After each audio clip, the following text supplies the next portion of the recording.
Try and keep up.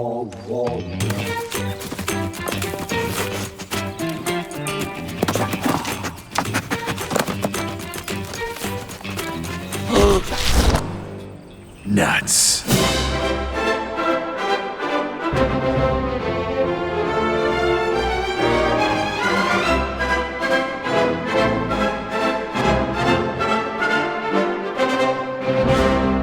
Hello, and welcome to a Nutty edition of the Bargain Binge podcast, the last bastion of physical media and your wallet. I'm Surly Dylan, and I'm also here with... Hey, Nut fans, it's your boy Evan. Oh, we love to nut here at Bargain Binge. And also... Fuck.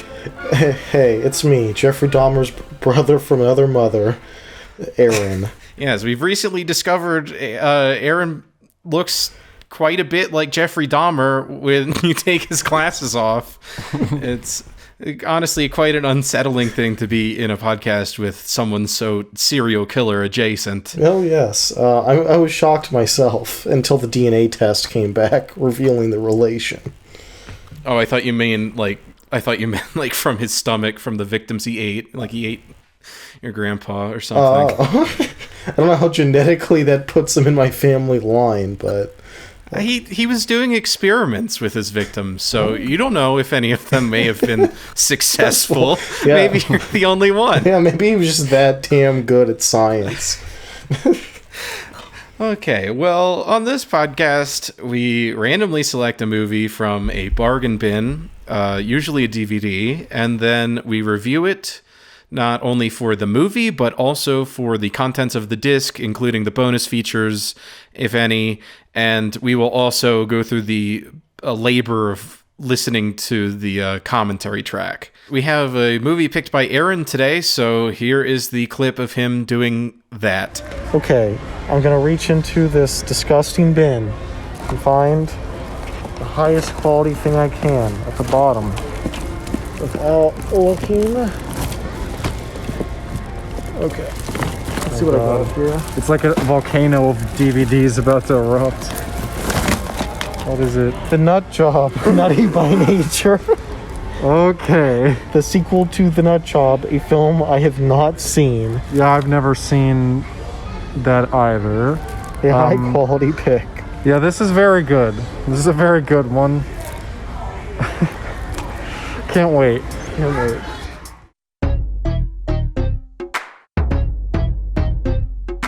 It's the Nut Job, it's the Nut Job, it's the Nut Job. Yes. The Nut Job 2. This is going Nutty to be by our nature. Nutty. God damn it. The subtitle gets me.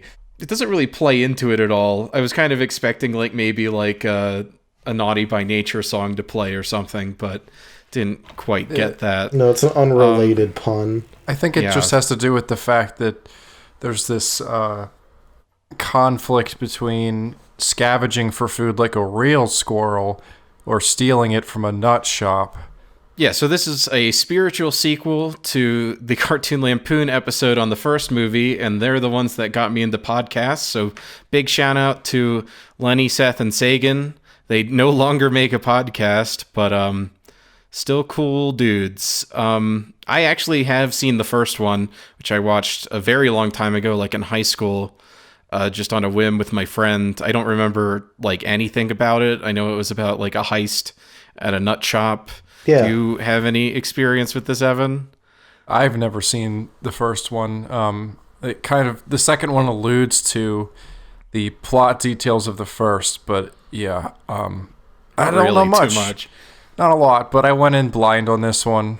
Okay, and Aaron, if you want to give us your history and then go right into the box. Okay, so I have seen at least a ton of the first one, because I remember it being watched by my nieces and nephews at some point, and I just casually, sat in for a while. It is definitely a nieces and nephews movie. Oh yes, it's the most that possible. But from, the, I don't know, 45 minutes of whatever I watched of it, none of it retained. I don't really remember anything about it besides finding the main character kind of obnoxious. Yeah, neither of us have any nut inside of us anymore. We have completely emptied ourselves of the nut. So if you want to read the back of the box, then? Oh, yeah. No, see, okay. The box here, has very standard art of the primary characters and the nut-covered title card. This is our first white case on a DVD, which is the classic how you know it's a children's film on the shelf. Yes. Yeah, So- classic white clamshell. Yes. Now, on the back, it says, "Get ready to go nuts. Surly Squirrel, God. Will Arnett, and the gang are back, returning to Liberty Park after they are forced to leave their easy life at the nut store. Getting back to nature is the last thing Surly wants to do, but when a greedy mayor decides to destroy the park to build an amusement park, Surly and his ragtag critter friends must band together to save the place they call home." I really like that it says a mayor. like you don't refer to the mayor of your town as the mayor. It's just some random mayor is coming in here. I guess it implies that there are many greedy mayors around, and he is just one of them. I mean, that's true. And then, it lists off the bonus features. The actual disc has no art. It's just green. The bonus features, as listed, are deleted scene. Important that it says scene. Wait, it says scene? It does. It says scene. Oh, okay. The interface on the disc itself does not. It just says deleted scenes, and there's literally only one. Yeah. Yeah. Animation progression reels, concept art reel, and feature commentary with director/co-writer Cal Brunker and producer/co-writer Bob Barlin. Yes, you will be hearing a lot of Carl Brunker talk in this episode. Hey, I'm Cal Brunker, the director and one of the writers on The Nut Job 2. We've got more than we can chew with Carl Brunker here. Cal Brunker, sir. God damn it. Cal as in Cal Arts, as in animation. Silly me. We'll go right into the trailers on the disc, which I feel like I found something interesting about each and every one of them this time, which isn't always the case. But first, we have Duck Duck Goose. Was it? Yes, it was Duck Duck Goose. A film about two ducks and a goose, and they have to be friends, even though they are physiologically different. It is the most title first movie I've ever seen. I was disturbed by the anamorphic aspect ratio in that extremely straight to DVD movie. I was disturbed by the implication of the goose's head going straight up a pig's ass. Damn. Kids movies have a lot of that, of just people's heads going up other things' assholes. Yeah, such as famous children's movie Hancock. You don't move, your head is going up his ass. Oh, that's a good scene. I think my biggest note on this trailer was the end card, where you put like the release date for the movie in theaters or the DVD, and like usually you just export the trailer or whatever to a degree that you can just add the card depending on what release you're using the trailer for. And it was just completely blank, just a white screen with the studio logo at the bottom, which I've never seen before. It shows a air of professionalism that you don't find with many other trailers. And then that goes into Despicable Me 3, which I don't have much to say other than it really just hurt me to see just that little bit of illumination animation. Oh yeah, no, it's brutal. I've only ever seen actually I did see the second one of those too. It left my mind entirely. Second one's fine. I don't hate Despicable Me. I didn't mean to say it was bad. I just kind of didn't take anything I from believe it. I've only ever seen the first one, which I thought was pretty decent. It's a pretty good movie. Yeah. In a vacuum, it could have been something very nice, and then the minions had to take over the world as was intended by Gru in that movie.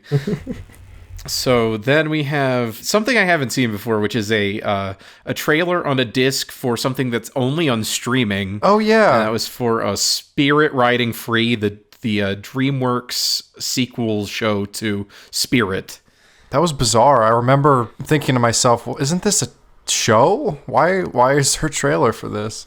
on the DVD, but I haven't seen anything like that in like a long time. Like I remember when I was a kid, I rented like Incredible Hulk or something, and it had a trailer for Final Fantasy 13 on it, and I just was shocked then. And same here with there just being a TV trailer on this. Yeah, Oh. it's about a girl that goes to a town, a really tiny town, but she somehow finds two friends that are like her same exact age and share her same exact interests, which I found to be quite being a horse disingenuous. It looked like they were like in Utah, so I mean, I guess that is the 95% of the population is horse girl. What else are you gonna do? I wonder what percentage of the audience of that show has watched the original movie. Probably a low percentage. Probably near zero. I never knew anyone growing up that was like, oh, I love Spirit. I mean, I went to horse camp one year, and that was a fun experience. And Horse like, camp? Yes. What does that entail? You ride horses, and there was a lake that we swam in. I mean, the horse element was part of it, but it was mostly just kind of summer. It rocked. It was really awesome. But there was always a day every year where we could just watch a horse movie, and that was the only time I'd ever seen or heard of Spirit. I don't know of anyone that like has fond memories. I remember it being okay.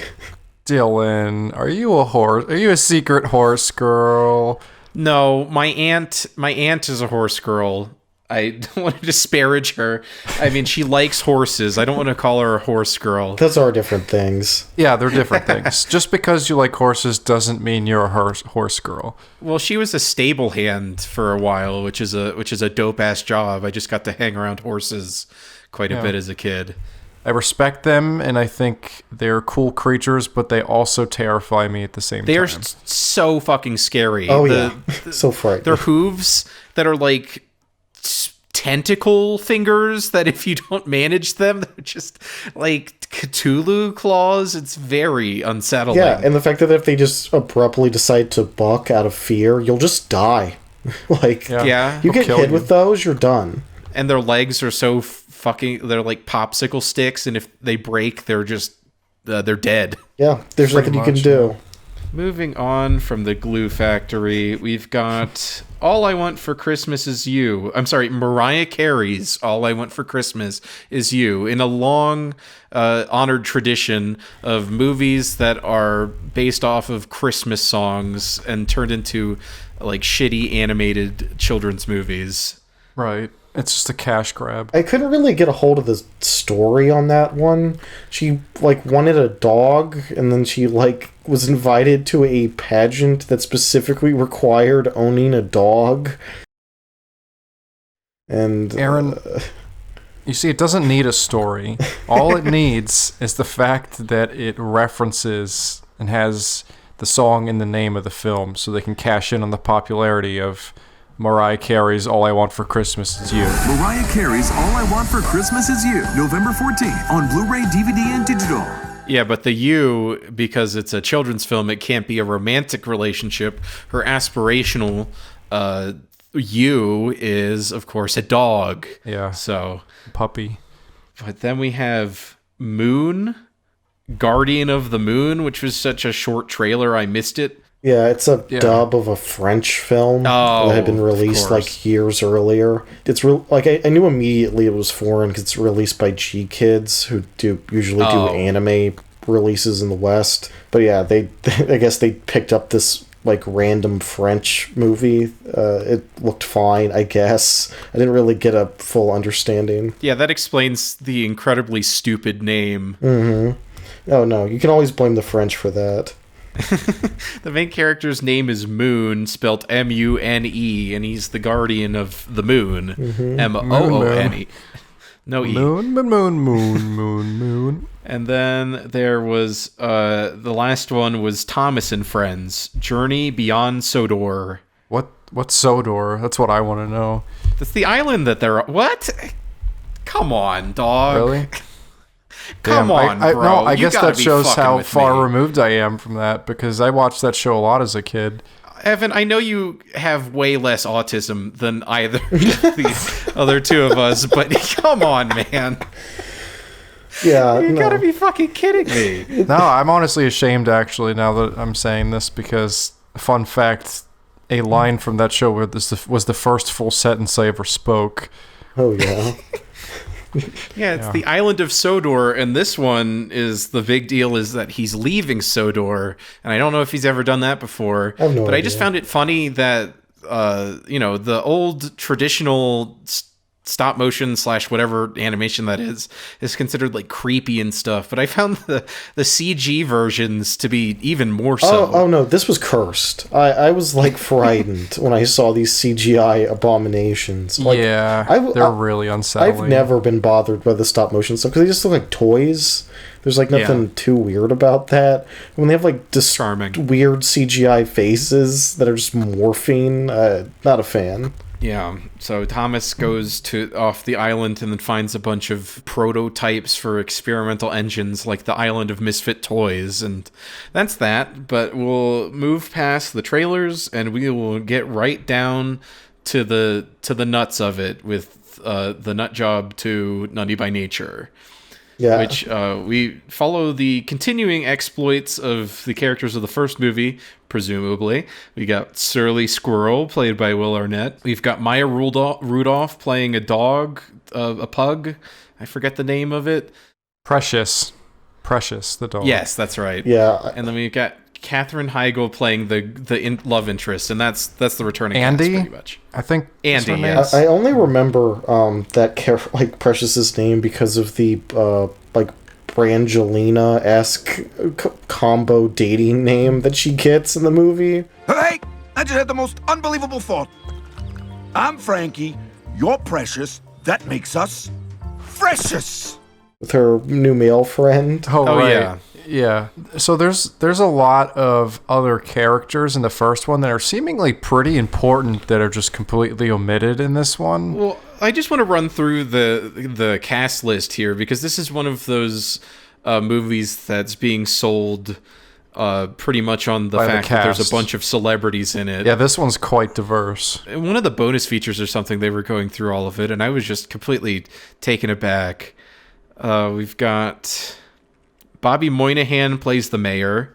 The mayor's daughter, Heather, is played by Isabella Merced, who is Dora and was in one of the Transformers movies. I think the really bad one. Yes. They Yeah, emphasize in the behind the scenes that when she was hired, she had been like nothing. And then in between that and the recording of the director's commentary, she's in Transformers and other shit. And they were kind of, surprised that they got her first. And then she's like blowing up.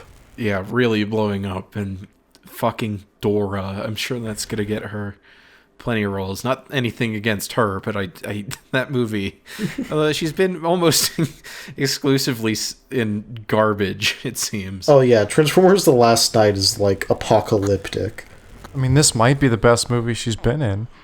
Yeah, who knows? I'm not looking at her IMDb. Then we have Peter Stormare as Gunther. Always a yes. delight to see the man. Yeah, his best role since Nacho Libre. It's a bizarre role for him, but I'm always elated to see him. Yeah, he plays the exterminator, one of the many connections to Over the Hedge, I think we might need to mention. Mm-hmm. Oh, yeah. Then we have Gabriel Iglesias playing Jimmy, who's just one of the animals, I guess. I don't I think care. he's a groundhog. He gets very little screen time. Oh, yeah, he's one of the gophers, maybe? Yeah. Okay, yeah. So then we have Jeff Dunham playing Mole, which that was the one that made me pop really hard. It's Yeah. like, what? The mole also gets very little screen time. And is the world's worst character. Maybe he was more important in the first one. He is the worst character. He sucks. Yeah, so the mayor, his daughter, the exterminator are all exclusive to this one. And then we also, on the cover, being pushed very hard, third build on the disc, is Jackie Chan playing Mr. Fang, the city mouse. So Yes. that's quite a lot of celebs we've got rocking around this place. So the movie opens up, and I actually quite liked the way that it opens because there's an opening like little thing explaining the first movie that the director and co-writer said in the commentary that they had to add because the beginning was too weird, which sure, I guess. I don't know if I agree, but I really liked it's the logo of the movie, and then just out of the void, Surly Squirrel just kind of runs out and like bursts through the title, and then the camera turns, and then he runs into the scene. I thought that was kind of fun. Yeah, no, it's a fun little opening. Well, it's after that like prologue, I think the director referred to it as. Yeah. Where it just is like it kind of reminded me of that weird opening scene to I'm blanking. The Cloud in this Shadow in the Cloud. Jesus, oh my gosh, fucking Evan. Christ. Yeah. Yes. No, but yes, it's one of those things where in an animated movie, it'll start off with like a recap that's in a different art style, but only the backgrounds are in a different art style, and that's one of two scenes in the movie that does that. It's not really, doesn't really sell you on the fact it doesn't really have a strong like feel to it. Yeah, I mean, the director did talk about they put it in like a, boxier, smaller aspect ratio. We also wanted to keep the prologue feeling like a prologue, so we did this kind of flickery film thing and framed it in a little bit so that the movie really starts here on the Nutjob 2 logo. As he jumps through it, now it's full frame, and we come into the movie with a real kind of sense of energy and excitement. And everything else is just, here because it's obligated to have it. But I was kind of scared with that because it was tighter and smaller in the frame. I thought that it was going to turn out that the movie was an anamorphic, which is always a pet peeve of mine, is when something like this that is just really intended to be watched on DVD forever by children is an anamorphic. Yeah, no, I'm glad they had no such pretensions with this. Yeah, and so the opening scene is we're introduced to all the wacky, lovable vermin characters that are now living in the nut store that they ended up living in at the end of the last one, I guess. It's like abandoned, so they're just kind of sheltered in there, and it's a Goodfellas intro shot, like a full oneer sweeping one through the take. whole thing. Yeah, where Surly walks around and interacts with all the other different characters, and it's revealed that they have a lot of fucking nuts. Mm-hmm. Yes, and when you say fun cast of characters, most of them are either openly like obnoxious or mean nothing to the story, except for the poor terrible couple. Yeah. There's a few of them that I like, but they're mostly bad. Like Mole, awful. There's 3 groundhogs. They're like siblings, I guess, and they're all like meatheads, and they barely do anything. There's the mole, who's just like kind of a decrepit old guy. There's a bunch of chipmunks that are disturbingly like forever children. Yes. It's very unsettling. It's frightening. And they look horrifying. Oh yeah, no, and like a lot of the smaller woodland creatures are just disgustingly like shaped. I don't like them at all. Like the blue mouse in them, not a fan. My shit fucked. Oh. Evan sent us a message which says his shit fucked. Yeah, no, I so saw we're gonna it. have to. Okay, there's an edit. Oh, his computer Crashed. crashed.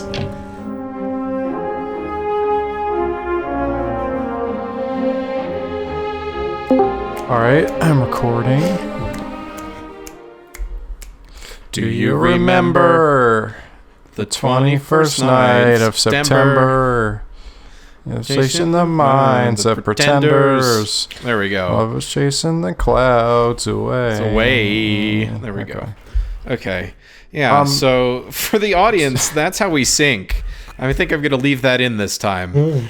That's how we sync our tracks up, because we're recording remotely on Discord. Where the fuck were we now? We talked about the Scorsese shot that led us through the nut job. Was it restaurant? I guess. I think we're just kind of going over the characters. Okay, yeah. So I think we covered all of the characters. So Yeah, So then the characters are terrible. Yeah. Like, all the side characters are, like, low-tier trash. So then to contrast what the all the other animals are doing in there, just having a raucous time eating all the nuts, we cut to the park across the street where Andy, who's the love interest for Surly, is still trying to train some chipmunks to forage so they don't lose their instincts. She's an old-fashioned squirrel. She thinks that it is respectable to forage for her own food. Yeah. Just Yeah, like so that- animals were meant to, I guess. She thinks the hedonism of the other characters is disgusting and amoral. She's wrong. It rocks. Yeah, it does. Are you fucking kidding me? Just eat the nuts. Shut the fuck up. You're a park squirrel. Get over yourself. You don't even live in the goddamn woods. Yeah, and they worked Yeah. for it, too. Like, it's not like they just got it. It's the plot of the first movie. Yeah, they earned it, you know. Yeah, they worked hard and then had a big payoff. Harder than foraging and then a bigger payoff than foraging. If anything, you should be opportunistic as a park squirrel. So Yeah, take what comes to you. Yeah, so this is setting up a character dynamic between Surly and Andy that doesn't really appear in the rest of the movie until like the very end and maybe once in the middle. But she goes back to the nut store and he's like, I've been saving this nut for you. And he pulls it out of a bin. He blows some dust off of it. She's like, oh, it's a Brazil nut. A Brazil nut? Yeah, it's exotic. I thought you might like. That's really sweet. I can't believe you saved it for me. It was very clear that this is a very big deal for him to have done this and whatever. It was like the last one and some sort of highly sought after nut. And then she says no. You know, I won't take food from the nut shop. Yeah, I don't need your fancy diamond ring. I handle myself. Thanks, but no thanks, you heathen. Yeah, I don't need your blood nuts. Ew. like Lars von Trier's Antichrist, blood nuts. Yeah, I was going for like blood diamond, but yeah, it became something much worse. Well, just the nut job. Does that not sound like a sex act? Yeah, no, it Yes. super does. It's like, you've got all the jobs, and then like a job is like you rub between the. It's like I only have to imagine that it's just kind of like a docking maneuver but only with the. I know that's foul, but foul. That is what comes to my mind. It's visceral. It's not my fault. I didn't come up with the name. No, you put this there. It's clear. I feel like it has to be an innuendo. Well, it's the job is referring to the heist that they pull in the first movie. It's supposed to be like a joke of the phrase "nut job" is a person is like a crazy person, and then nut job is they're doing a heist, and Surly's like a weird dick. So it's both those. But nut job is like a one word, you don't hear that too often anymore either. That's a pretty old one. Yeah, oh yeah. No, it's an old one. Not for the 4-year-olds who are being put in front of this. So the plot is pretty much thrown into motion when they close up the shop for the day. I don't know why they don't just live in the fucking shop, but they close up the shop for the day and it explodes behind them after a character very on the nose is like, It's not like the nut shop's gonna explode. Okay. I just want to talk about the fact that Mole is responsible for the destruction of this building. And, if they had not closed up when they did, if they were just hanging there for a few extra minutes, they would have all died. All would have died. Yeah. Yeah. The mole, the Jeff Dunham mole is not apologetic.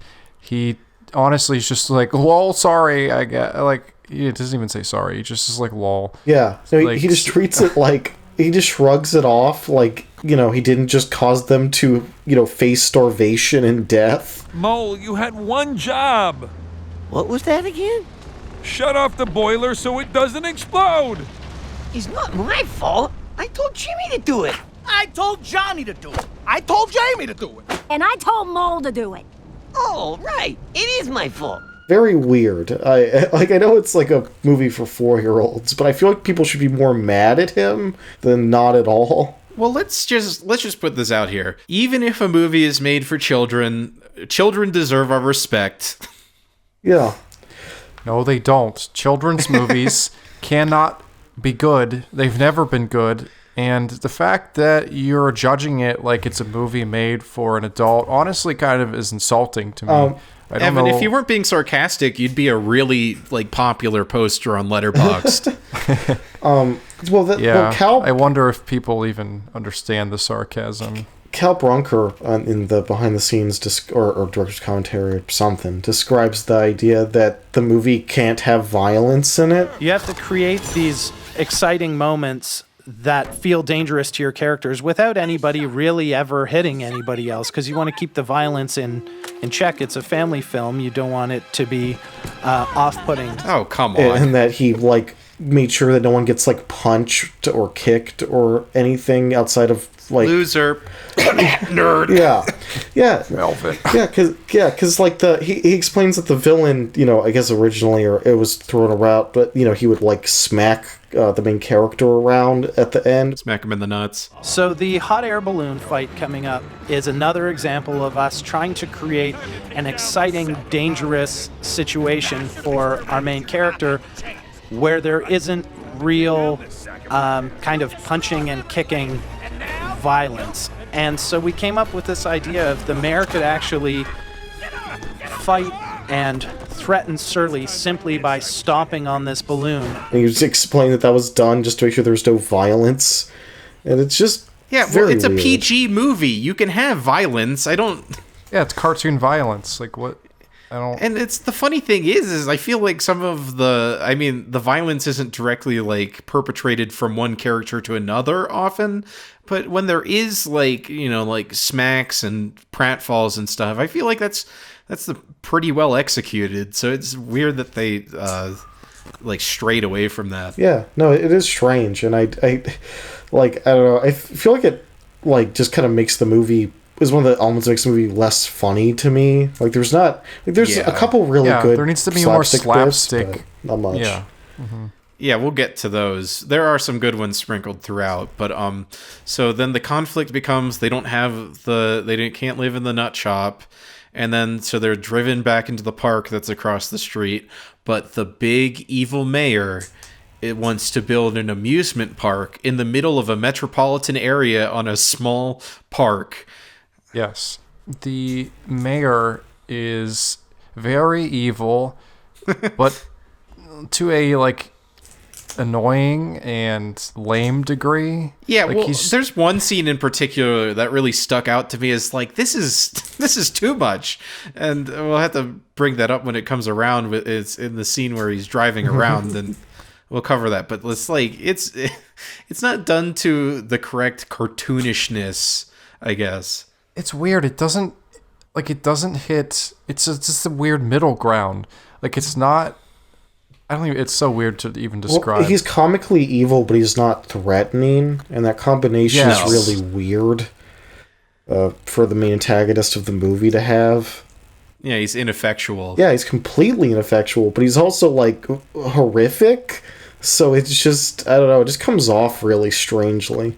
We have a scene where Surly and his rat friend, his mute rat friend Buddy, go around trying to forage food in the city. They come back, and then that's when they start trying to break ground at the park to build the amusement park. This is the scene where the animals fight back, and they get the upper hand. Commandeer bulldozers. Yes, well, Born to Be Wild plays. Oh yeah, this movie, all of the needle drops are what is the most obvious thing that has been in every children's movie in the past 20 years. Yes, it's just try a little bit harder, man. But the bees start attacking the workers and everything, and they tear up a trailer. And I guess the thing that stuck out to me in this scene was usually with movies like this, the animation is atrocious, but I think it's kind of well done for the most part. I mean, it could be better, but it's not bad for the medium-sized budget this had, which the director also makes it a point to bring that up a lot. Yeah. But it's serviceable. Looks fine. It's got squashes and stretches. I think the really good part of it is the impacts hit really hard. Like when there is like a smack, it's like pretty well done. Because the way that the groundbreaking stuff is introduced is Surly's just standing there, and then like a backhoe comes out of nowhere, and stuff like that is pretty well. It's like it's got this snap to it that you need for that to work. The weird thing about this sequence is that later on, like the next major scene with this content, they do this, but in this first part. They don't have the people, who are destroying the park come off like huge dicks first. Because normally in something like this, if the main characters are going to assault them with bees and destroy their vehicles and stuff, you want these, like, even though they're just construction workers or whatever, you want them to be like, ha ha ha, I hate nature. I want to stomp on all these innocent creatures. Yeah, but they're just regular guys trying to do their jobs. Yeah. And the animals are just kicking the shit out of them. And they get recharacterized later to be evil, but here they're just doing their stuff, and then they get horrifically maimed. And it is pretty funny sometimes. The mayor ends up bringing in a different crew of people who are evil. So because the first time they get their asses kicked, then they have to go back, regroup, and there's not really much that happens between this scene and that scene. But then the mayor brings in the new crew of people, which is led by Peter Stormare, and there's the crew of evil goons that I quite enjoyed, the hazmat suit guys that had a pretty good design, and then they're evil, and then they start kicking the animals' asses. Yes, they fight back hard once they get the crew of huge dicks. But yeah, I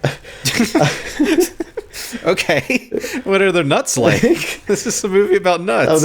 I'm sorry, I have to make everything to do with this movie purely phallic and sexual. It's a Zack Snyder film. It's Zack Snyder's The Nut Job too. And Peter Stormare apparently saw that his name was Gunther in the screenplay and practiced a German accent, and then the director said, "No, I just want you to sound like you, dude," and made him not do it. Well, maybe you should have given him a Scandinavian name then, and not a German one. Yeah. It was just funny because Cal describes the fact that he was like, "Oh, I just want everyone to sound like themselves. That's why I hired them." For us, we always, we cast actors because we want to hear their unique voices, not generally them putting on an accent as somebody else. So we said, no, don't do the German accent. So he said, okay, no accent. It's like, what? Yeah, that's not the point of voice acting at all. Yeah, like Billy West plays like 70% of the cast in Futurama. They didn't hire him because he sounds how he normally does. I guess between these two scenes, I just want to underline. So this is where the connection to Over the Hedge comes in, really, because it turns this movie into a animals versus people that are trying to take over nature stuff. But there's so many different elements where it works in Over the Hedge, but not here. And like you mentioned, the guys aren't evil enough. But I think the real thing is that it's in the middle of a park. It's like, it's not really that nature-y to begin with. It's not like they're tearing into a forest and leaving like the tiny little strip that they have in Over the Edge like overnight. It's just weird. Oh, it doesn't even come off like you see, Dylan, each place like this has an ecosystem of its own, no matter how small. So the filmmakers obviously are trying to make a statement about how. But so do amusement parks. Have you ever been to one? Half the animals at a zoo are squirrels and groundhogs. Well, yeah, it's not even a proper it's not like a proper nature walk park. It's just like a handful of trees in a field. But like I said, amusement parks and zoos and stuff like open air event spaces are filled with animals. So it's just, I guess it's kind of weird that the mayor is trying to kill them and run them out entirely. Oh yeah. The mayor's office is filled with taxidermy, which implies that he hunts and that he specifically hates animals. But outside of that just being in the background of shots when they're in the mayor's office, there's never anything to indicate, he never has a line about it. he doesn't, outside of just not caring for the general well-being of the park animals, I feel like that point of him specifically hating animals was never emphasized enough. Yeah, and it's weird because you would expect when they show that he, taxidermies animals or whatever and has their heads on his wall, that the main characters would look at that and be like, whoa. But there's like nothing for that. Yeah, no, they don't even acknowledge it. Yeah. Yeah. You expect them to like do like a comedy horror shot of like, oh no, but they don't acknowledge it at all. Coming out of them, the animals getting their asses kicked, the mayor's dog and his daughter find Precious, and they scoop her up and take her as their own because they just assume it's a stray dog.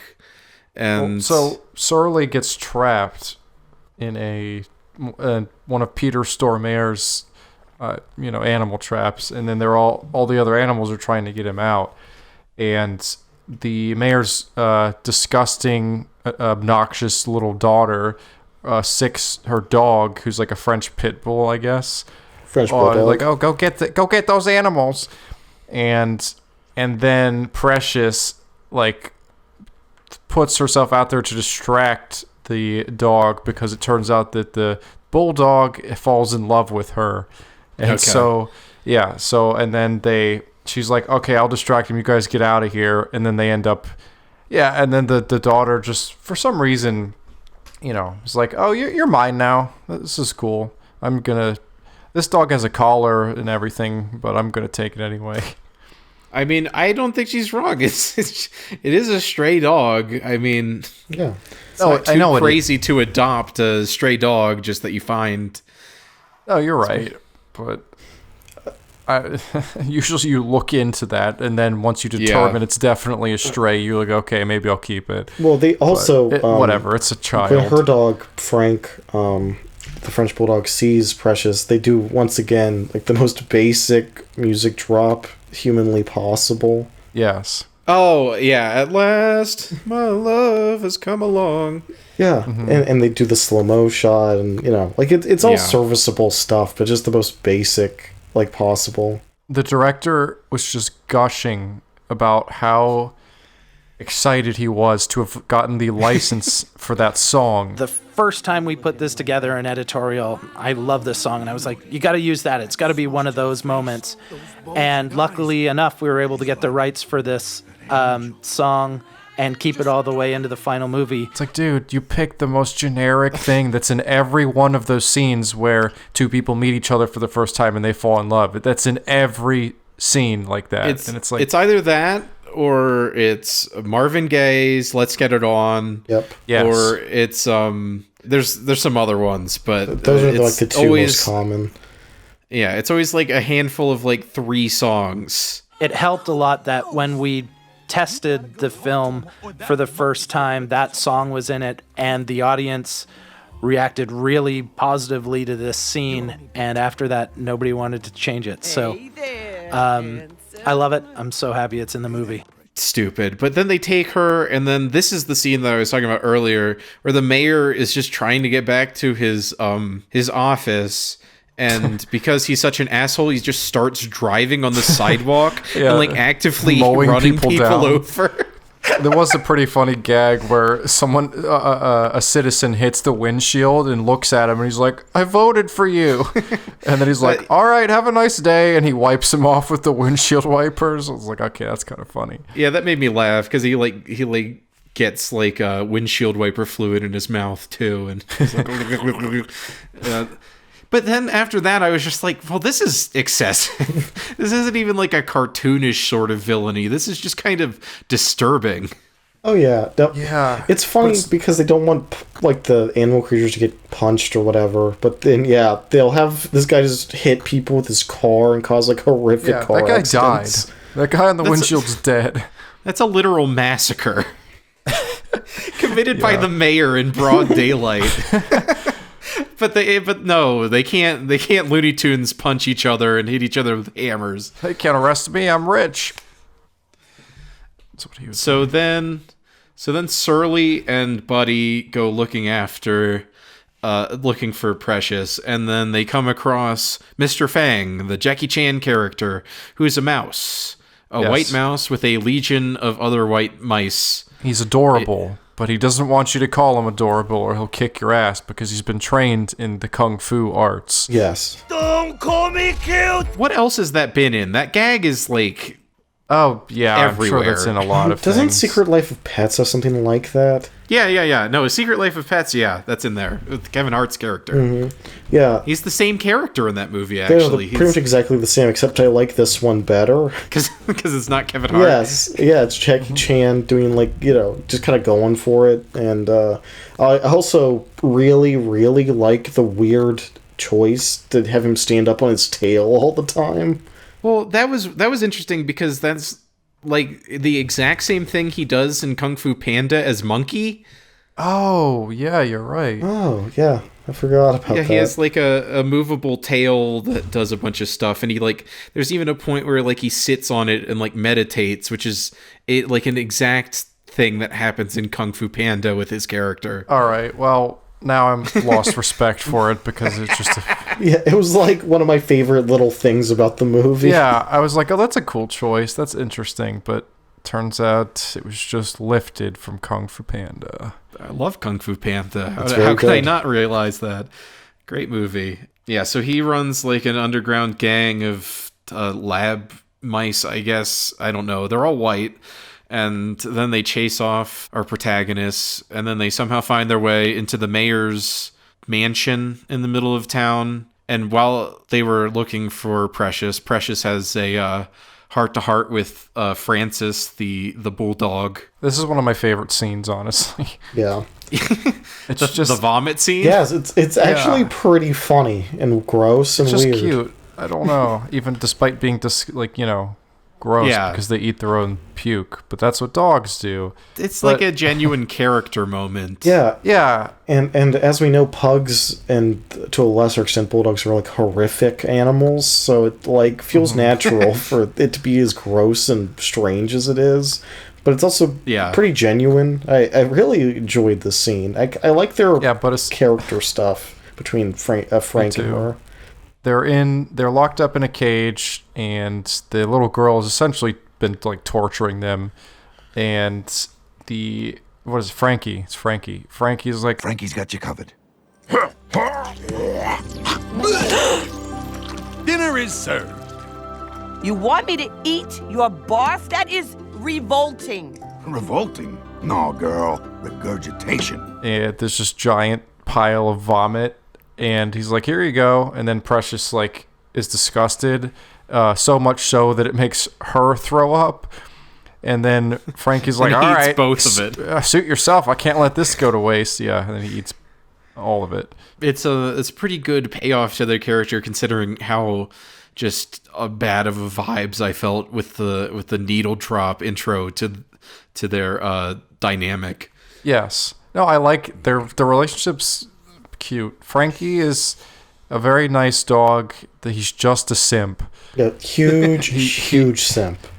He's just into Precious, and he wants to impress her, and in every way possible, he tries. Oh yeah, and there's a kind of a funny little interaction where his owner, the just horrifying little girl, she just says hop on one leg and do all this weird stuff, and he gets his treat, and then she tries to do it with Precious, and Precious is not trained to do anything, and she becomes a completely still wooden object, basically just tips over when told to roll over, and it's a pretty good little gag and a pretty good character thing where he doesn't even think of it as being bad, but then when he sees that she can't do it, he's like, oh no, you're screwed. That's one of the 2-second gags that happens in the movie that in the commentary track springs the director into talking for 10 minutes about the anatomy of the gag. All of these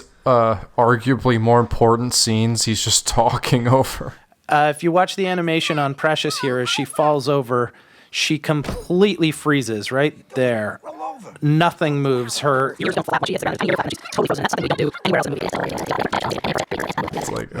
get to a really good one of those during the climax. They're breaking Precious out.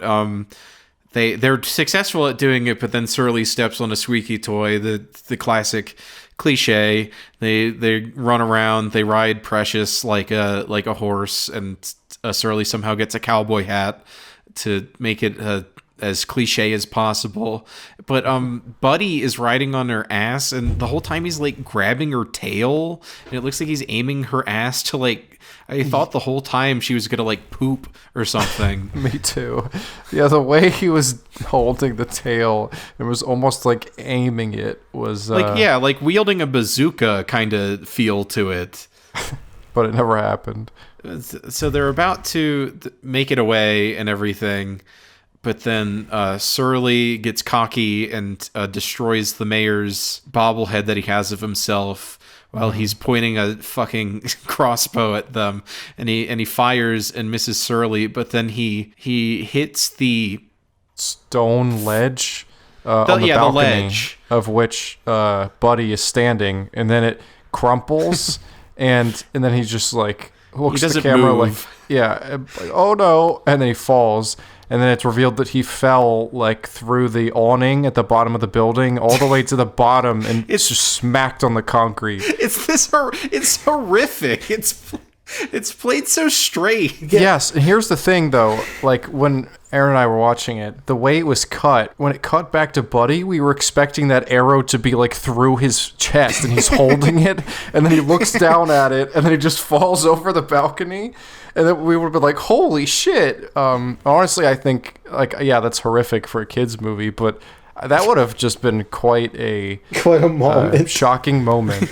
I was horrified enough by just the impact of him falling. It was the way it was cut was just so Jesus Christ. Yeah, no, it's played slightly weird because he does like when he when it falls out from under him. There's like a second where he hasn't fallen yet, so he does the like Looney Tunes thing for like a second, but then he falls and actually is horrifically injured. Yeah. Right immediately after that, we can talk about the deleted scene that goes here. Now we're going to take a look at a deleted scene. This originally went right after Buddy falls off the mayor's balcony, and in the scene, Surly and Precious run down to see if he's okay. And I wouldn't think too much about it, but the director in both the intro to the one deleted scene, which he felt very necessary to record, and in the commentary also belabored to a point of just nausea. He's talking about like how the scene replays the same beat of the scene after it, where they just check to see if he's okay. But when we got this back into the editing room, we realized we were playing the same story beat twice.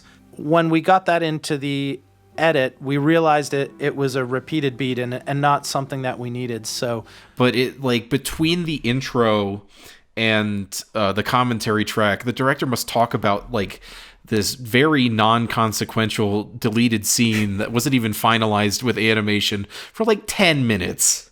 And so we love the camera work, we love the animation, but we weren't doing our job as storytellers by repeating the same beat twice.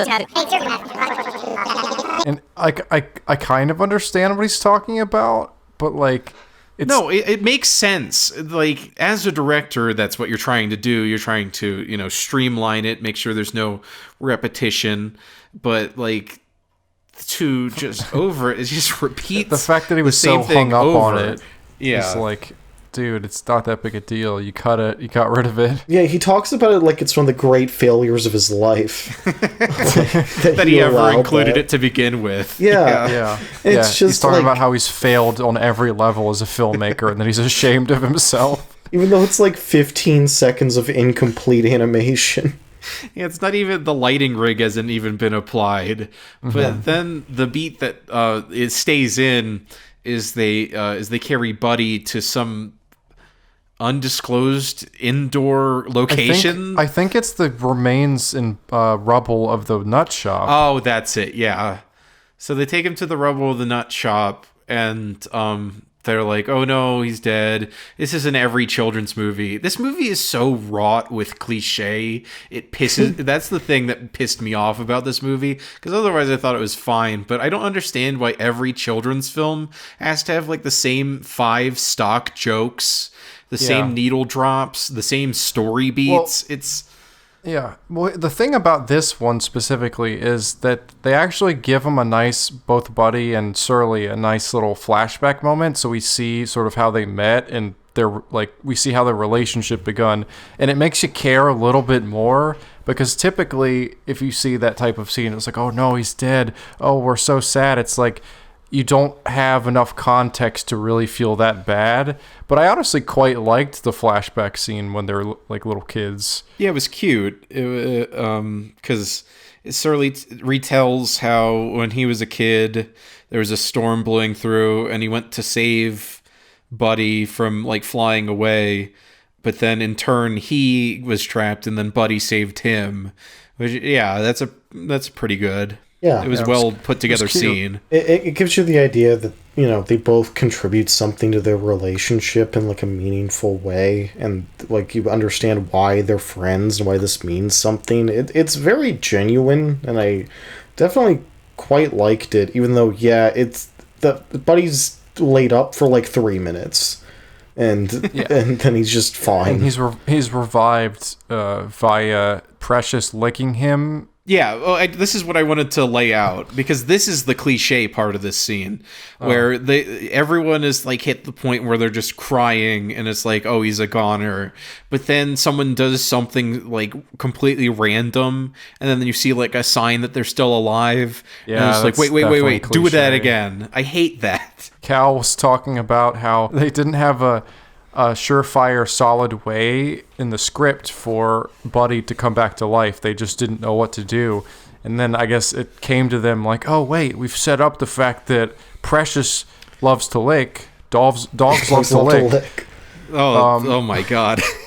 And so, it's perfect. Let's do this. So the fact that was just kind of a random afterthought is funny to me, because it seems kind of obvious. Then Buddy's okay, miraculous recovery, big surprise, and the amusement park is like ready to open, but it's all like falling apart because the mayor cut a bunch of corners and it's cheap and shitty. A thing I kept saying to Evan during this part of the movie is like, the main character is already lost.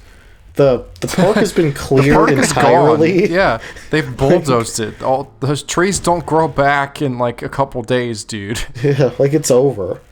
There's a point where they accept it and they try to move to the golf course, and then they get run off by golfers.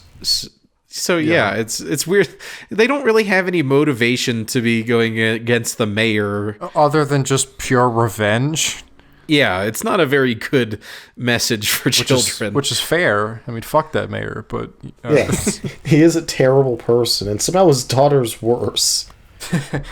Yeah, so then they put together a plan to attack the amusement park on opening night, and it's just like the typical stuff you see in a children's movie where they have an undiscussed plan where people are moving in coordinated efforts. Some of the animals are being carried by birds into it, and they just break in and they cause havoc, but they're immediately, like, every single one of them besides Surly are captured by the animal control Peter Stormare crew.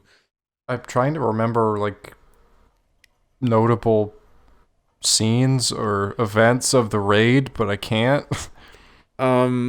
No, I can't either. No, there's this really unfunny bit where the pest control guys roll in and one of them misparks. Oh, yes. And then the other one's like, you gotta repark. And that was...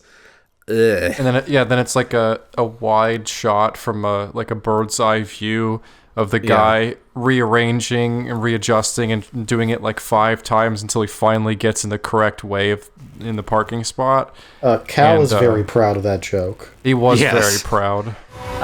This joke was one that we liked from very early on, and we supported it in sound design and animation and camera, where he struck a lot in the toughest, most aggressive possible way, and because it's really working bad job. when the guy says, nobody likes a parking hog, and we watch him kind of bumble through parking this car, and it takes him 10 tries of backing back and forth before he gets in there, before obviously kicking back into gear and having the It's very Family Guy-esque. It is. That was a Family Guy joke. Yeah, but the guy says like no one likes a parking hog, which I don't know if I've ever heard that exact terminology before. What does that which even made it mean? even weirder. I guess because he was he in like two parked in spots. two Double spaces. So all the animals get captured. They're at their lowest moment, which you thought they were at their lowest moment 5 minutes ago. But this movie is paced incredibly bad. Yes. So then Surly, in a last ditch effort, he goes to Mr. Fang. The layer of Mr. Fang was really cool. That was something that throughout the movie I didn't fully appreciate, but there's a bonus feature that has like a bunch of the designs of the places, but the environmental design is very cool because there's this tunnel that leads to his lair that's like made out of mouse traps. It's very visually interesting. Yeah, Aaron and I had the same thought while watching. It's like, oh, that's pretty badass, actually. Yeah, they all have to be strong enough to get past the mouse traps to enter. Like, it's pretty, just, it's very martial arts movie cool in like a goofy kid's way.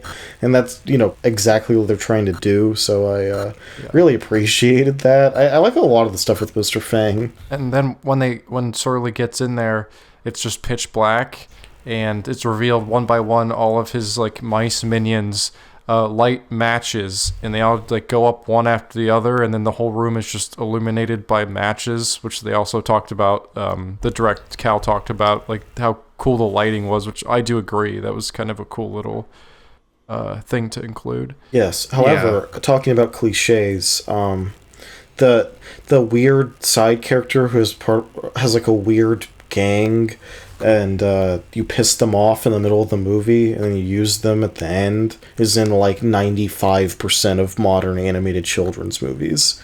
Yes.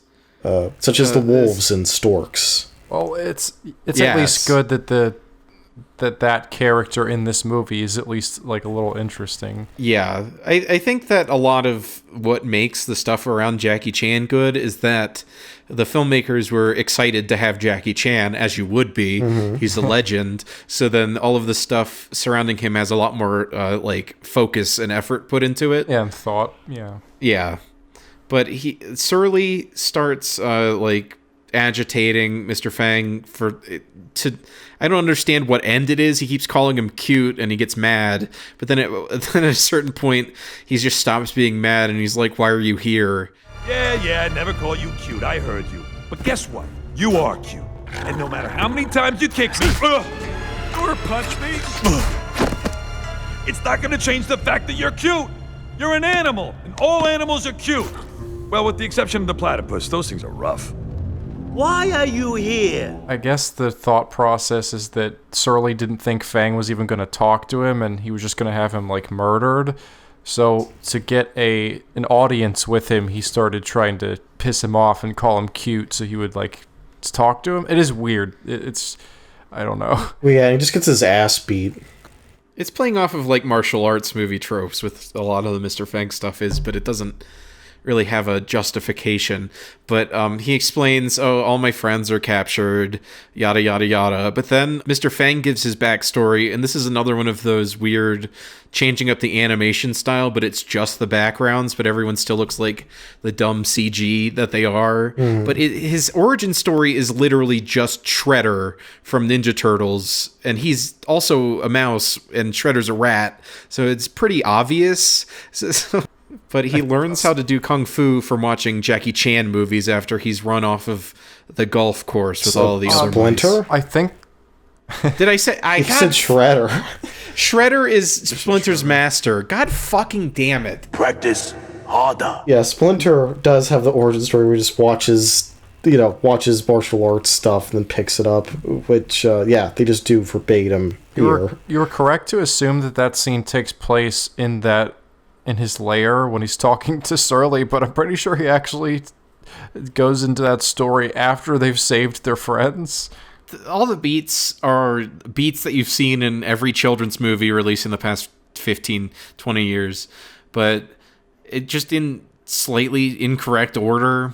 Yeah, it's clunky in like a very significant way, like the whole time, and it kind of builds up across the course of the movie of like, okay, now I get these characters, some of these people have grown on me, the plot's kind of coming together, but like some of the early stretches are just hard to get through because there's like so little genuine humor, and it's just like doing the beats in a row.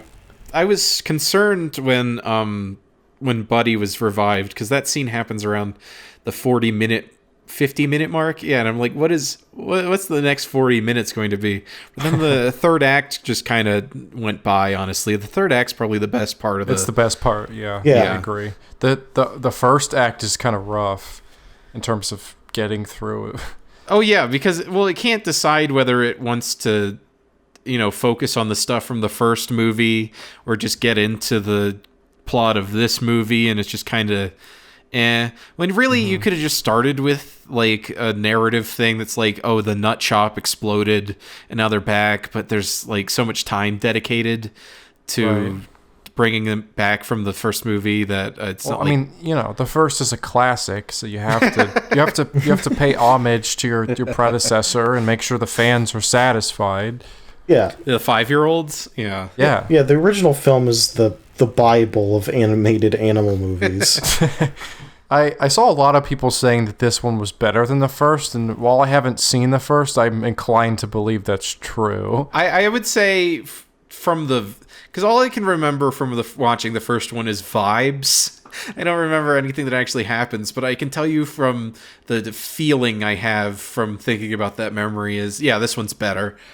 So let's just get into the third act, since we mentioned it. Mr. Fang comes to the aid of Surly. They all rush into the amusement park, and because the mice are all kung fu geniuses, they easily get the upper hand of the humans. They kick their ass. Yeah, but what makes it this fun is there's a bunch of gags that go on throughout this process of them kicking human ass. Yeah, there's a particularly really fun set piece where the mice crawl into the suit of one of the exterminator guys, and all of their combined bodies, form into a human mass, and they all have to like coordinate to move the limbs and stuff, and then once they get their bearings, they absolutely just kick the shit out of the rest of the guys, and it's really fun. It's awesome. It's the best scene in the movie. Oh no, it's a great set piece. The director's super proud of it, like some of the not great parts of the movie, but he deserves to be proud of this. He's rightfully so.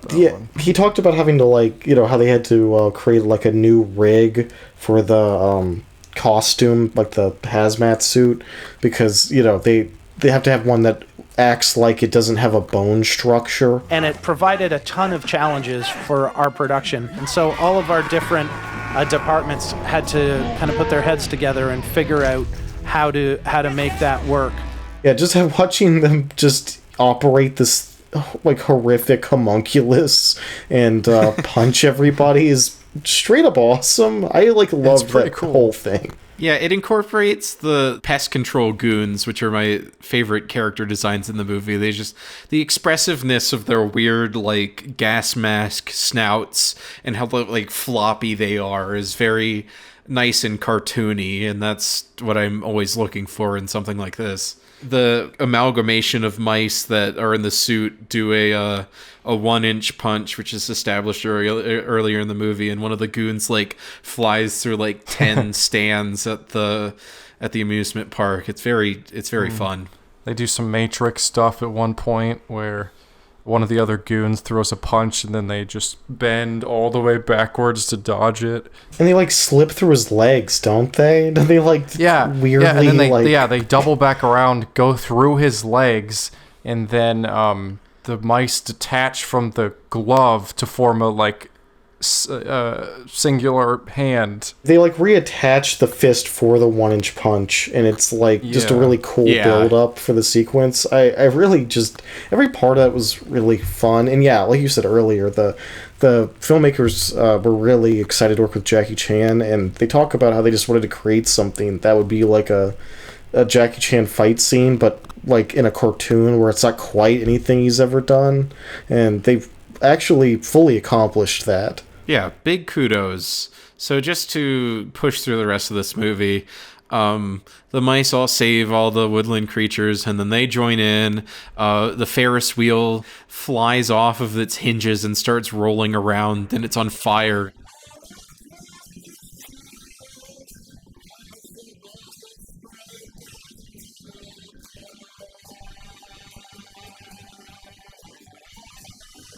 And Precious and Frankie reconcile their relationship. She apologizes for running off on him. What are you doing? I'm trying to regurgitate something for you. Sorry. I haven't eaten in a while. Whoa, babe, you do that for me? But then it all comes down to, okay, everyone's left. It's all over. The mayor's about to be arrested. But then he is in a cliche that is really like specific, but I've seen it in a bunch of other movies. He tries to escape via air balloon. Yes. Hot air balloon. I just want to note that in the director's commentary, Cal describes the fact that originally it said the hot air balloon said cows used cars, but that made him uncomfortable. And then he switched it to somebody else on the cruise's name without asking them. Our art department put Cal's used cars on the balloon when they first did it, and I was insecure enough about it, and Bob wasn't in the meeting, so I had them change it. Yeah, and it was too late to change it back. Yeah, he specifically changed it to where they couldn't change it back because it was too late in production. What? Why would that make you uncomfortable? Right? He felt insecure. And I'm like, dude, what? Why? It's the most Melvin thing I've like ever heard. Well, and then he fucked over some other guy who was never even asked. Yeah, or knew about it. It just happened, and it was too late to fix it. And it was like, oh, okay. And I believe it was his like creative partner, I think it was like Bob, the producer, who was Bob Barlin, his co-writer, supposedly doing the other half of the commentary, but you never actually hear him talk because Cal just won't stop talking. Bob talks twice, I think, maybe 3 times the whole go. That's like if Pixar got gun shy and removed A113 from like all of their movies. It's so strange. Yeah, no, it's just a cutesy reference. Like, I don't know why you would be like, oh no, I can't deal with this, and I have to do like a plot to change it to where they can't change it back. Like, he was so worried about it, but it's like, what is there to be worried about? Dude, that's just a thing directors do because it's fun to like have cameos like that. Yeah, Easter eggs is one of the most fun things that you can do as a director, is you just put in little inside references that don't mean anything in the movie, but if you're in the know, you know. It's not going to mean anything to anyone who doesn't know you. So why is it a problem? In my short film I recently made, I put a record that looks like it's from the 1980s children's video, Rem Lazar.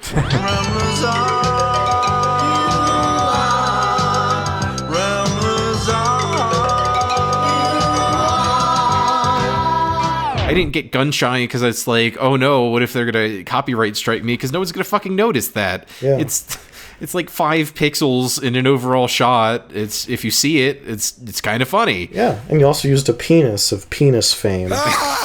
And, No Love Deep Web by Death Grips. Come up and get me! There was plenty of penis in that film. Yeah, and you didn't get gun shy at all with your penis. Just like we're not gun shy about these nuts. So the mayor tries to get away in the hot air balloon, and Surly and Buddy get on a roller coaster, and calling back to the scene where Buddy saved him in the storm, Buddy grabs onto him with his tail like he did in that scene, and uses a turn on the roller coaster to launch Surly at the hot air balloon, who then has a final fight with the mayor as Aaron referenced, there's weird tiptoeing around violence. But in the end, Surly wins, and that's the end of the mayor. Yeah, he falls, I was hoping to his death, but then he just plops down into a bouncy house. And then gets attacked by all the mice. Yeah. Yeah, who off-screen bite him repeatedly and other, violence that they do not show in any way. It's fun because his hand is still sticking out, but then, calling back to Mr. Fang's tail one last time, he wraps, from underneath him, the tail wraps around and, pulls him down like a horror movie. Yeah.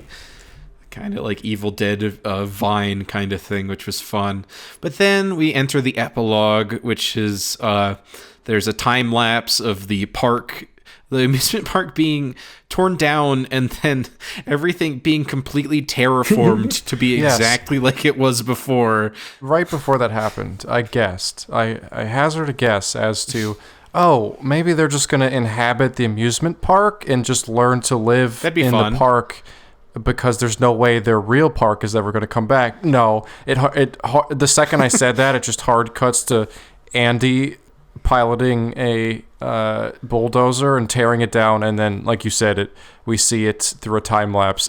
That's got to be a long ass time, man. Well, and they say explicitly it's all volunteer work from people around the city. Yeah, could you imagine how long that would take for trees to grow back and stuff? Years, yeah, man. And Cal describes that on the DVD commentary that it's years, but that comes off really weird. It's not really conveyed. Well, I guess there's a little bit of that because Precious and Frankie now have puppies, so I guess it's been at least a couple years, but dude, that would have taken 10 or 20 years. Well, that's just another cliche that has to be in every children's movie. Is it ends with they have children, and that's been around since Shrek 2. Disgusting pug French bulldog hybrids. Oh, those things are fucked genetically. Yeah, they're cute because they're animated characters, but in real life, that's not a... Yeah, you don't want to imagine what that thing's skull looks like. The other thing about what Cal says in the director's commentary about the scene is we also wanted to see humans doing good. This isn't animals versus humans movie. This is these animals versus this corrupt mayor. It's like, dude, what? Commit to something. I don't know why he had an issue with that. That's a perfectly fine message to have. The idea of them living in an amusement park, that's the kind of fun cliche ending you want to see in a children's film, yes. Yeah, and that's why I thought it was the logical... Where they learn to adapt. I thought that was the logical place to go from there, but no, I guess not. Because the through line is Andy is always pushing them to forage and adapt and use their instincts. So it's kind of disingenuous to have them all return to the park, and then it just kind of loses all of the everything that's been set up. Well, yeah, and I guess if they inhabited the run-down abandoned amusement park, it would be almost best of both worlds, because you're getting they have to forage maybe, but there's a leftover bin of cotton candy. We're eating it. Isn't that it's fun? And nature can grow back in over it, and that can be a cool visual. But they just get returned to normal. That's just something that's just completely fertile with visuals. So the ending's just kind of lame, but it ends with Surly smelling a nut cart across the park, and he's like, I'm gonna steal it. And then a big turn in Andy's character, she's like, yeah, I'm gonna help you get the nuts. And that's the end of the movie. I'm gonna help you get your nut. Nut. Yeah. Nut. And a classic was born. Yes, so that is the Nut Job 2 as far as the actual movie goes. So we'll move on to the bonus features. The deleted scene we've already talked about. Yeah, it's not important in any way. Then there's animation progression reels, and that also has an intro by the director. He was really putting himself out there. Every bonus feature has an intro from him. Yeah. It's weird. He's sitting in this weird, I'm sure it's part of a studio or something, but the only thing behind him is a is a monitor of some sort. I think it might be a projector screen that's like small. But then on to the left of him is a bunch of lenses. Yeah, it's just a bunch of lenses sitting on a table next to a keyboard. Like, dude, you know you didn't use lenses on your film. It's animated film, right? Well, and I would say, like, he talks a lot about just growing as a filmmaker and how animation's great because it gives you the chance to do that. However, according to his filmography, he's never made a live action thing. He's only ever made this, and guess what other film, Dylan, do you know? No, I know. It's from our previous incarnation. You can go ahead and say it. Escape from Planet Earth. The never-released episode. Yeah, that's a 0 out of 10. This movie's pretty okay. Yeah, no, I just want to acknowledge, because he does talk about growing as a filmmaker, he definitely has, because Escape from Planet Earth is, like, unwatchable. Yes, but this is fine, you know? I mean, there are some similar, like, pitfalls between the two of them in that they're both the most generic things ever. They probably... it'd be fun to go back and watch that and look to see how many of the same, like, cliche jokes that are in every children's film are in both movies. Aren't there a bunch of identical hazmat guys in that? Like, I think that there's like... I think ones that look so, like this. yeah. Well, that's just from what? Monsters, Inc.? Isn't that... Well, it's just, you just got to come up with some sort of design that you can copy-paste and have. Which is fine. Yeah. I'm just talking about, I guess, that movie popularized hazmat suit guys. I guess. Yeah. I mean, but those are all individually designed ones, too. Mm-hmm. That's true. They all have their own, like, quirks. Yeah, those are great designs. But just to get through the bonus features, the progression reels, the two scenes that they did were very good choices for this. Or the flashback to Buddy and Surly's childhood, and the mice in a suit fight, and it shows the storyboard, the previs, the like semi-finished, and then like with all the texture and rigging added.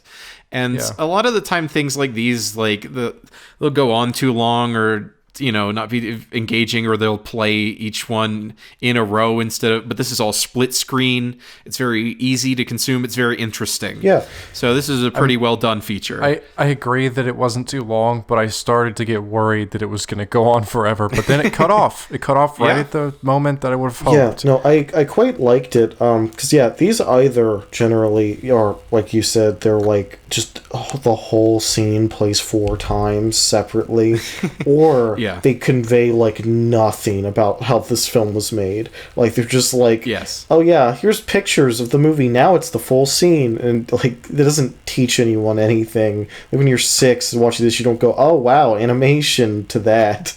But like with this, it's like, oh okay, you actually get to see each major change. They picked like the correct amount of stages and out like scene lengths and the best scenes in the movie to do. And it's funny to see I always love the previs parts where it's just the model T-pose flying around. It's so funny. What stuck out to me between the 4 of the different stages was the storyboards, because those were... to call them storyboards is kind of underselling it, because that shit was like those were just going through every pose. It was they were super in depth. It could have just functioned as like the first pass on an animation before it goes to be tweened. If this was like a 2D, which then this feature and the next one, the concept art reel, both of those just made me sad to think that how much I would have liked this more if it was just 2D. Oh yeah, and it's not like it would have required like more budget or anything to do that. Like you can make a $40 million 2D movie. They do it regularly, or used to, and in Cartoon Boom or whatever. Yeah, Toon Boom, and make it look pretty good. I do want to note, like, this looks better than a lot of similar stuff. Yes.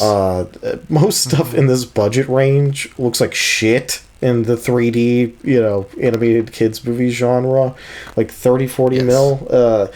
Like all the trailers that we saw before. Well, a lot of those were cheaper, but like Duck Duck Goose. Yes. The only thing that I can think of that looks particularly better than this at the same budget is Captain Underpants, which somehow has the same budget as these movies, but looks how it does. I guess between the two of these, it just shows it's important to put a lot of effort into the character design, because the character designs in Captain Underpants are like immaculate.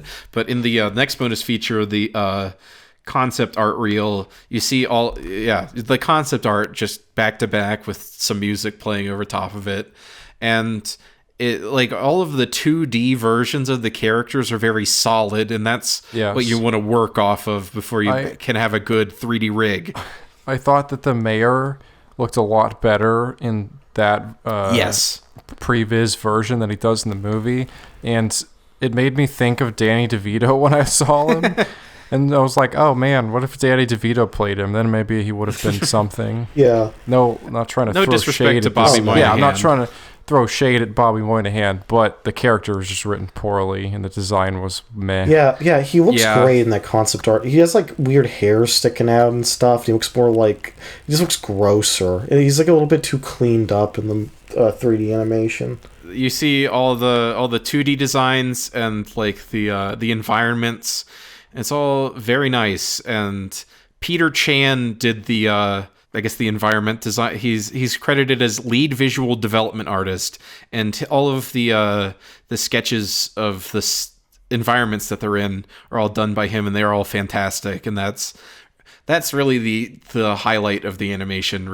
Is his work, it seems. I was actually very impressed with all the layouts of the environments and stuff. Like, a lot of thought was put into this. Like on that kind of level, and the guy who directs this is traditionally a storyboard artist, and I feel like all the basic craft elements are pretty good for what this is. It's just the story is like, it's just flat for the most part. Yes, that's kind of pulls it back.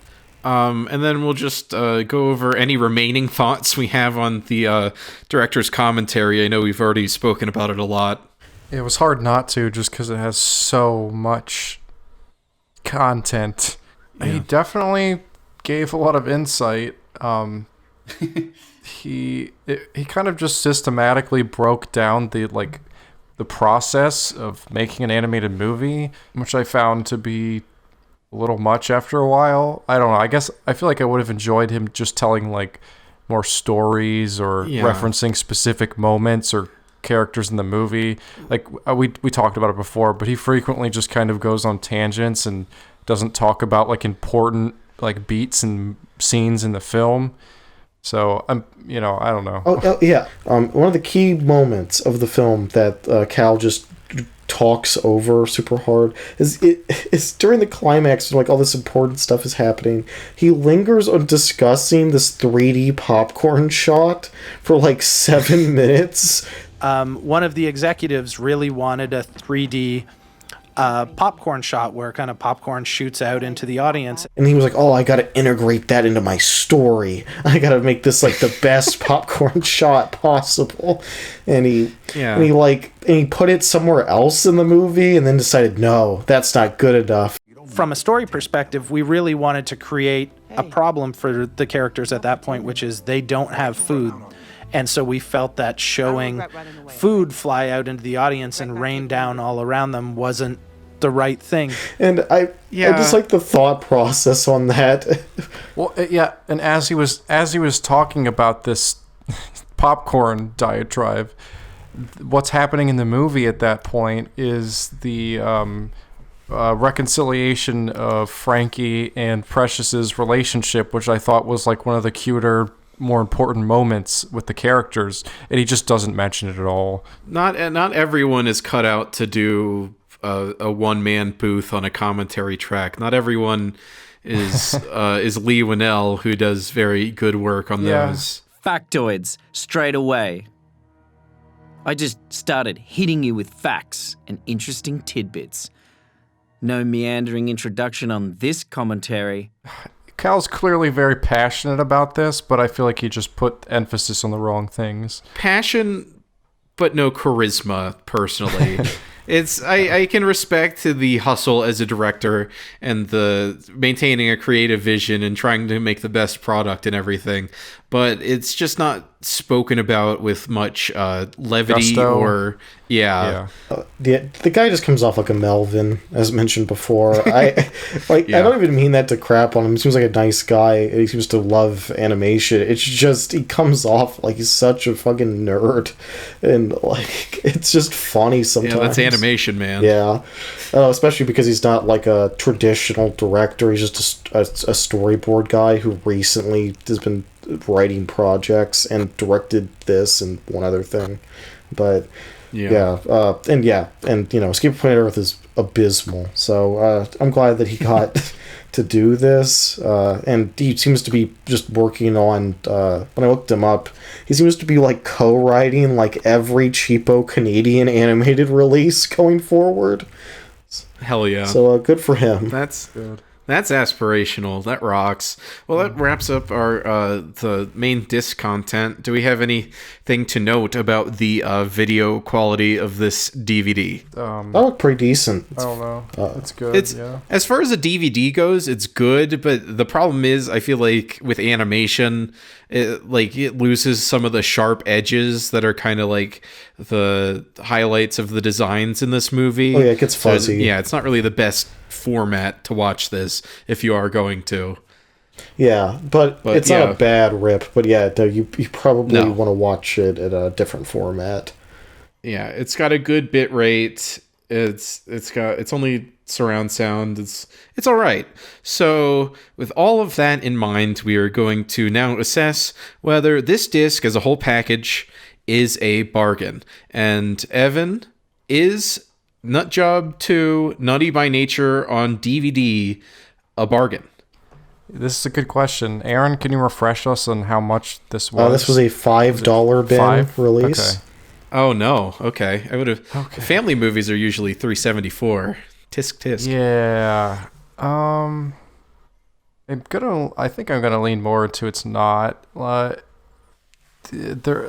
was very disappointed in the fact that there was only one deleted scene. Like, come on, how can you even that was false advertising, I swear. Well, the case does say scene. Oh, you're right. Singular. You're right. Yeah,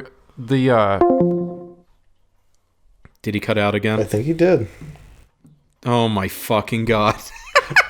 I'm actually trying to determine if I think this is a bargain or not, because it's a pretty good rip, and there's some decent special features on this.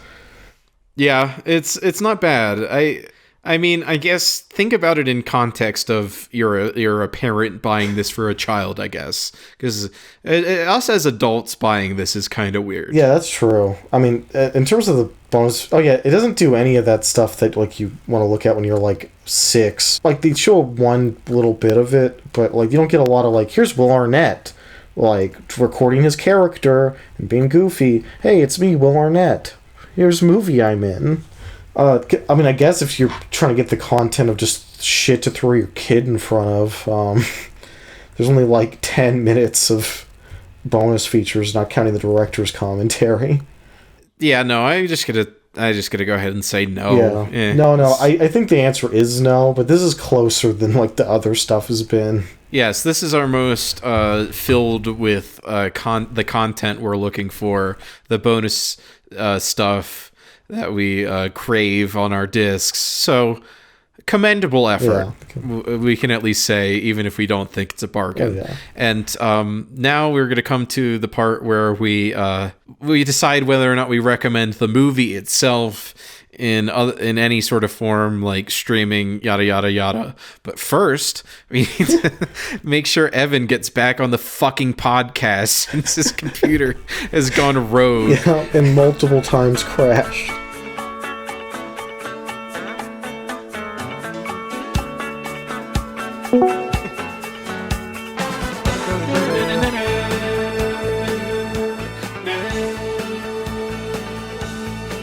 Do you remember the 21st night of September?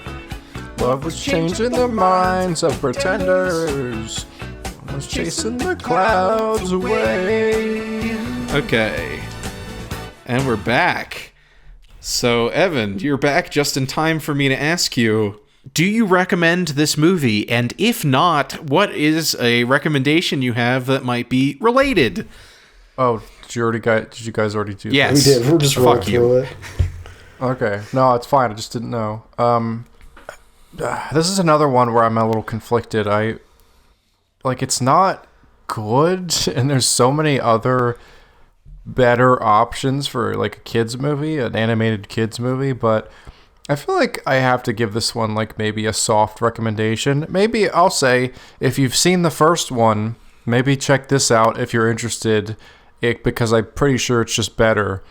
Yeah, I don't really have another recommendation. Okay, that's fine. I'll go next then. So yeah, I think there are far worse things that you can put in front of your child. I mean, I remember being a kid, I watched endless amounts of garbage on similarly cased white clamshell DVDs like this, and I mean, you could do worse than that. Definitely not 100% necessary to get the DVD unless your kid's into animation or whatever. And if it's on streaming, you could do a lot worse. But overall, like, outside of that specific context, it's not like I would recommend this to adult animation fans. Well, not fans of adult animation, but animation fans that are adults. And so my replacement recommendation is going to be one that I mentioned a few times throughout the review. It's another Cartoon Lampoon canon film. It is Over the Hedge, which is just it's a DreamWorks movie from the mid 2000s. It has Bruce Willis and Gary Shandling. They play a raccoon and a turtle who kind of butt heads. Bruce Willis is a streetwise raccoon who's playing off some rube forest animals who are now trapped in a very small patch of forest due to a suburban neighborhood springing up. It's a pretty fun movie just on its face, but it's also kind of an interesting examination of the suburban milieu of life and corporatization and deforestation without being like heavy-handed or over the top with it. It's just a nice picture. It's got some enjoyable Ben Folds tracks, including a cover of the Clash song "Lost in the Supermarket." Just a good movie. I mean, the animation, yeah, it hasn't aged super well animation-wise, but just a good time. So, Aaron, do you recommend this, or do you have a replacement recommendation? Yeah, like you said, it's perfectly decent content to throw in front of your child if you feel the need to. They won't have a terrible time, I don't think. I mean, I don't know your child, but I do, and I fucking hate them. I mean, they are kind of obnoxious, but this isn't something that you can throw in just because you're a fan of animation. I'm a big nerd for that stuff, and it's not bad. It's pretty good for what it is on that level. It's just, I don't know, it doesn't quite hit a level where I could recommend it to another adult or strongly recommend it to a child. Like, they'll passably go, yeah, those were some fun scenes here and there. I liked the mouse, but they won't. I don't think this will be any kid's favorite movie, and almost every animated movie is some kid's favorite movie. But yeah, this does have the potential of being something that just plays on repeat in your car DVD player, so be cautious of that. Yeah. So I'm just gonna give it a soft non-recommendation. There's a blue rad in this, so watch Ratatouille. It's yes. It's a really great they go movie. into a fancy restaurant at one point, and I was shocked that there was no Ratatouille reference. Oh yeah, Ratatouille is don't reference fantastic. a better movie. Yes. Well, I mean, come on. They in terms of comedy, they're picking the lowest hanging fruit here. Yeah, that's true. Oh yeah. Yeah, it could have been like he was in the kitchen and then he ended up pooping in the salad or something. You're right. Yeah, or a chef hat falls on him or something. But yeah, I'm just going to say watch that. It has cute animals that are also weird and gross, like in this, and it just tells a actually dynamic and interesting story that's not just running through the most general children's movie beats possible. And, it looks great. It's a extremely well put together movie. And I think your kid will have a better time watching that, and it will probably connect to its characters more than a squirrel who's a big asshole, or a mouse who does kung fu, maybe. Though that's actually pretty cool. But yeah, you can just watch that film with your kids. Everyone in the whole family can enjoy it, and you can get it just as easily as you can get this. Yes, Brad Bird, one of the greatest figures in animation in recent history. Shout out to Brad Bird. Yeah. Started on King of the Hill, I believe. Yeah, and The Iron Giant is maybe my favorite movie. It's real up there. You gotta respect somebody who's been able to do 2D animation at that quality, 3D animation at that quality, of really well put together live action movie. Then Tomorrowland, I guess, exists, but it happens to all of us. Yes, so ending on our positive note, as we always try to strike, we have come to the close of this episode of the Bargain Binge podcast. And if you want to find more of us, you can find all of our podcatcher information, etc. Spotify, Apple Podcasts, Stitcher, anything you want. That's all at bargainbingepod.com. Give us a good review on whatever you like, but especially Apple Podcasts. Our email is bargainbingepod@gmail.com if you have any questions for us. And our Twitter is @bargainbingepod. Yeah, that's it for this episode. The next episode that goes up will be our bonus episode, where we'll just more broadly talk about animation. And as you heard from the end of that, we're pretty into it, so it should be a fun discussion, so stay tuned for that. But until then, I've been Dylan. I've been Evan. And I've been Aaron, the good one. All right. See ya. See ya. Adios. I thought it crashed.